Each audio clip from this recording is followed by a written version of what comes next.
ভারতের সবচেয়ে প্রাচীন রোয়িং ক্লাব হলো লেক ক্লাব। 1973 সাল থেকে ইন্টার স্কুল রিগাটা অনুষ্ঠিত হচ্ছে এখানে। করোনার কারণে বেশ কবছর বন্ধ ছিল ভারতের সবচেয়ে বড় এই রোয়িং ইভেন্ট। 2019 সালের পর ফের এবছর স্কুল স্তরের এই রোয়িং প্রতিযোগিতা আয়োজন করেছে ক্লাব কর্তৃপক্ষ। 2রা জুন থেকে 9 জুন পর্যন্ত চলবে এই প্রতিযোগিতা। Now from 1973 onwards, Lake Club event, this is kind of a flagship regatta and a landmark event for Lake Club Limited.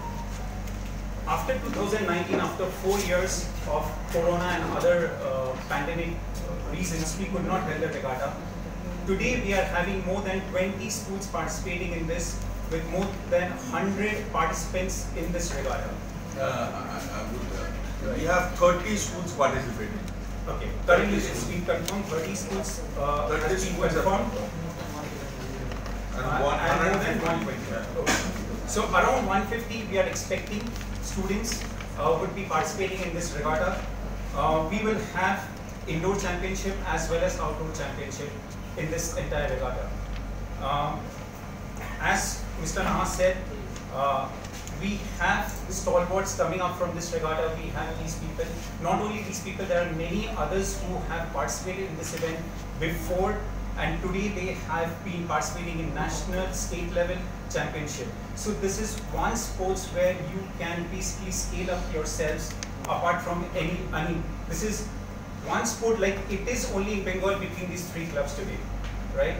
So we are here to promote this particular regatta through schools, catch them young, go with the young people, hold them on to, train them up. One more important thing is that for other sports, probably you need to subscribe a huge amount of money for other clubs or any other authorities, right? We are charging only 1 rupee per month per student, which is annually just 12 rupees.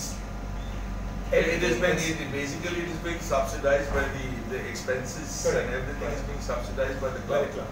And our club is the cheapest rowing club in the world. I'm not talking about India. Yes, sir. We only charge a token money of 1 rupees for the school students. Amader championship basically it's happening in 3 categories: indoor rowing, box sports, and doubles cup. Junior boys, junior girls, senior boys, senior girls. Junior boy, junior girl যেটা সেটা হচ্ছে class 10 অবধি standard. আমাদের সিস্টেমটা অন্যরকম। Class 10 অবধি যারা পড়ে তারা জুনিয়র বয়, জুনিয়র গার্লস করে, আর 11-12 হচ্ছে সিনিয়র বয়, সিনিয়র গার্লস। এটা সব 3টে ক্যাটাগরি অফ স্পোর্টসই একই রকম, মানে যেটা আর রোয়িং মেশিন আছে যেটা সেই চ্যাম্পিয়নশিপটা হবে, আর ডাবলস গার্ল বক্স স্পোর্টস যেটা হবে সেই তিনটাতে একই নিয়ম। 30টি স্কুলের 150-র বেশি পড়ুয়া অংশ নিচ্ছে 49তম all India invitation inter school রেগাটায়। সেক্ষেত্রে নিরাপত্তার কীরকম বন্দোবস্ত থাকছে তা জানালেন ক্লাব কর্তৃপক্ষ। এখানে এখন 3টে ক্লাবের, প্রতিটা ক্লাবের একটা করে স্পিড বোট আছে, তার মধ্যে 2জন অপারেটর, একজন অপারেটর, একজন লাইফগার্ড, মানে 6জন থাকবে। আর একটা অ্যাম্বুলেন্স আছে সবসময়। আর আপনার এই রেগাটার থেকে 2 দিন আগে আমরা ক্যাপসাইজ ড্রিল করেছি, যাতে কী করে বোটটা উল্টে গেলে কী করতে হয় সেটা আমরা সবাইকে ব্রিফ করে দিয়েছি। Capsize drill is a regular feature. It's a regular feature. নতুন যারা আসছে, newcomers are all trained with that. The KMDA and the police, they have set up a standard operating procedure with different points. Even the swimming test, which is being conducted by us, it's very stringent.